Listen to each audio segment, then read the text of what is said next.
अयोध्या से प्रस्थान करने के तीसरे दिन शत्रुघ्न ने महर्षि वाल्मीकि के आश्रम में विश्राम किया।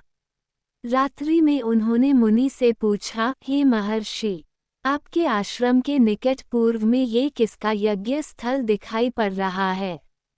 महर्षि बोले, हे सौमित्र, ये यज्ञ स्थल तुम्हारे कुल के महान राजाओं ने बनवाया था। मैं उनके विषय में बताता हूँ। तुम्हारे कुल में सौदास नाम बड़े धार्मिक राजा हुए हैं। एक दिन आखेट करते हुए उन्होंने वन में दो भयंकर दुर्धर्ष राक्षसों को देखा। राजा ने बाण चलाकर उनमें से एक को मार गिराया। ये देखकर दूसरा राक्षस ये कहता हुआ अदृश्य हो गया कि हे पापी, तूने मेरे इस मित्र को निरपराध मारा है, अतः मैं इसका प्रतिशोध अवश्य लूंगा।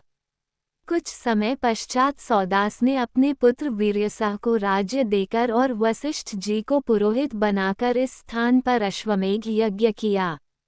उस समय वही राक्षस अपने प्रतिशोध लेने के लिए वहां आया और वशिष्ठ जी का रूप बनाकर राजा से बोले कि आज मुझे मांसयुक्त भोजन कराओ, इसमें सोच विचार की आवश्यकता नहीं है।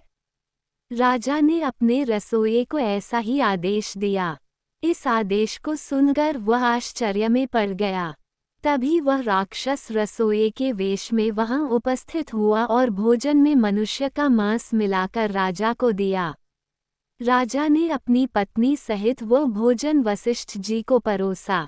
जब वशिष्ठ जी को ज्ञात हुआ कि भोजन में मनुष्य का मांस है तो उन्होंने क्रोधित होकर राजा को शाप दिया कि राजन, जैसा भोजन तूने मुझे प्रस्तुत किया है वैसा ही भोजन तुझे प्राप्त होगा।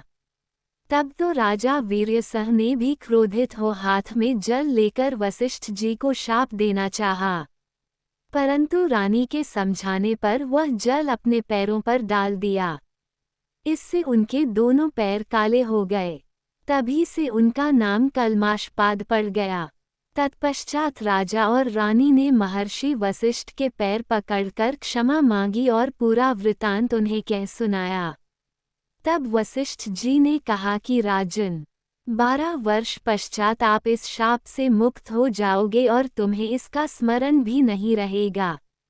हे शत्रुघ्न, इस प्रकार राजा कल्माशपाद उस शाप को भोग कर पुनः राज्य प्राप्त कर धैर्यपूर्वक प्रजा का पालन करने लगे। उन्हीं राजा सौदास और राजा कल्माशपाद का ये सुंदर यज्ञ स्थल है। ये कथा सुनकर शत्रुघ्न अपनी पर्णशाला में विश्राम करने चले गए। जिस दिन शत्रुघ्न वाल्मीकि के आश्रम में पहुँचे उसी रात को सीताजी ने एक साथ 2 पुत्रों को जन्म दिया। तपस्विनी बालाओं से उनके जन्म का समाचार सुनकर महर्षि ने एक कुशाओं का मुठा और उनके लव लेकर मंत्रोच्चार द्वारा उनकी भावी बाधाओं से रक्षा करने की व्यवस्था की। फिर एक का कुश और दूसरे का लव से मार्जन कराया। इस प्रकार बड़े बालक का नाम कुश और दूसरे का लव रखा गया। शत्रुघ्न को भी यह समाचार पाकर अत्यंत प्रसन्नता हुई। अगले दिन प्रातःकाल सब कृत्यों से निवृत्त हो शत्रुघ्न मधुपुरी की ओर चल दिए। मार्ग में 7 रात्रियां व्यतीत कर वे महर्षि च्यवन के आश्रम में पहुँचे। अगले दिन प्रातःकाल होने पर जब लवणासुर अपने पुर से बाहर निकला तभी शत्रुघ्न हाथ में धनुष बाण ले मधुपुरी को घेर कर खड़े हो गए। दोपहर होने पर वह क्रूर राक्षस हजारों मरे हुए जीवों को लेकर वहां आया तो शत्रुघ्न ने उसे द्वंद्व युद्ध के लिए ललकारा। अभिमानी लवण तत्काल उनसे युद्ध करने के लिए तैयार हो गया और बोला, तेरे भाई ने रावण को मारा था जो मेरी मौसी शूर्पणखा का भाई था। आज मैं उसका बदला तुझसे लूंगा। तुझे पता नहीं, अब तक मैं बड़े बड़े शूरवीरों को धराशायी कर चुका हूँ, तेरी भला क्या गिनती है। ये सुनकर शत्रुघ्न बोले, नराधम, जब तूने उन वीरों को धराशायी किया होगा तब शत्रुघ्न का जन्म नहीं हुआ था। आज मैं तुझे अपने तीक्ष्ण बाणों से सीधा यमलोक का रास्ता दिखाऊंगा। ये सुनते ही लवण ने क्रोध कर एक वृक्ष उखाड़ कर शत्रुघ्न को मारा, परंतु उन्होंने मार्ग में ही उसके सैकड़ों टुकड़े कर दिए। फिर उन्होंने उस पर बाणों की झड़ी लगा दी, किंतु लवन इस आक्रमण से तनिक भी विचलित नहीं हुआ। उल्टे उसने शीघ्रता से एक भारी वृक्ष उखाड़कर उनके सिर पर मारा, जिससे उन्हें क्षणिक मूर्छा आ गई। मूर्छित शत्रुघ्न को मरा हुआ समझ वह अपना आहार जुटाने और सैनिकों को खाने लग गया। अपना शूल लेने नहीं गया। मूर्छा भंग होते ही शत्रुघ्न ने रघुनाथ जी द्वारा दिया हुआ अमोघ बाण लेकर उसके वक्षस्थल पर छोड़ दिया। वह बाण लवन का हृदय चीरता हुआ रसातल में घुस गया और फिर शत्रुघ्न के पास लौट आया। उधर लवनासुर ने भयंकर चीत्कार करके अपने प्राण त्याग दिए। शत्रुघ्न ने उस नगर को फिर से बसाकर उसका नाम मधुपुरी रखा। थोड़ी ही दिनों में नगर सब प्रकार से सुख संपन्न हो गया। इस नगर को नवीन रूप पाने में 12 वर्ष लग गए। फिर 1 सप्ताह के लिए शत्रुघ्न अयोध्या चले गए और कुश का राज्याभिषेक। भरत के 2 पुत्र थे, ताक्ष और पुष्कर। लक्ष्मण के पुत्र चित्रांगद और चंद्रकेतु और शत्रुघ्न के पुत्र सुबाहु और शूरसेन थे। मथुरा का नाम पहले शूरसेन था। लव और कुश राम तथा सीता के जुड़वां बेटे थे। जब राम ने वानप्रस्थ लेने का निश्चय कर भरत का राज्याभिषेक करना चाहा तो भरत नहीं माने। अतः दक्षिण कोसल प्रदेश छत्तीसगढ़ में कुश और उत्तर कोसल में लव का अभिषेक किया गया। राम के काल में भी कौशल राज्य उत्तर कौशल और दक्षिण कौशल में विभाजित था। कालिदास के रघुवंश अनुसार राम ने अपने पुत्र लव को शरावती का और कुश को कुशावती का राज्य दिया था। शरावती को श्रावस्ती माने तो निश्चय ही लव का राज्य उत्तर भारत में था और कुश का राज्य दक्षिण कोसल में। कुश की राजधानी कुशावती आज के बिलासपुर जिले में थी। कोसला को राम की माता कौशल्या की जन्मभूमि माना जाता है। रघुवंश के अनुसार कुश को अयोध्या जाने के लिए विंध्याचल को पार करना पड़ता था। इससे भी सिद्ध होता है कि उनका राज्य दक्षिण कोसल में ही था। लव और कुश के वंशज राजा लव से राघव राजपूतों का जन्म हुआ, जिनमें बरगुज, जयास और सिकरवारों का वंश चला। इसकी दूसरी शाखा थी सिसोदिया राजपूत वंश की, जिनमें बैछला, बैसला और गहलोत गोहिल वंश के राजा हुए। कुश से कुशवाह, कछवाह राजपूतों का वंश चला। ऐतिहासिक तथ्यों के अनुसार लव ने लवपुरी नगर की स्थापना की थी, जो वर्तमान में पाकिस्तान स्थित शहर लाहौर है। यहाँ के एक किले में लव का एक मंदिर भी बना हुआ है। लवपुरी को बाद में लौहपुरी कहा जाने लगा।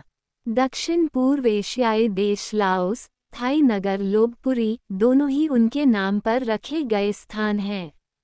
राम के दोनों पुत्रों में कुश का वंश आगे बढ़ा तो कुश से अतिथि और अतिथि से, निषधन से, नभ से, पुंडरीक से, क्षेमंध्वा से, देवानीक से, अहिनक से, रुरु से, पारियात से, दल से, छल से, उत से, वज्रनाभ से, गण से, व्युषिताश्व से, विश्वसह से, हिरण्यनाभ से, पुष्य से, ध्रुव संधि से, सुदर्शन से, अग्रवर्ण से, पद्मवर्ण से, शीघ्र से, मरु से, प्रयुश्रुत से, उदावासु से, नंदिवर्धन से, सकेतु से, देवरात से, बृहदुत से, महावीर्य से, सुधृति से, धृष्टकेतु से, हर्यव से, मरु से, प्रतिंधक से, कुतिर्थ से, देवमीर से, विबुध से, महाधृति से, कीर्तिरात से, महारोमा से, स्वर्णरोमा से और ह्रस्वरोमा से सीरध्वज का जन्म हुआ।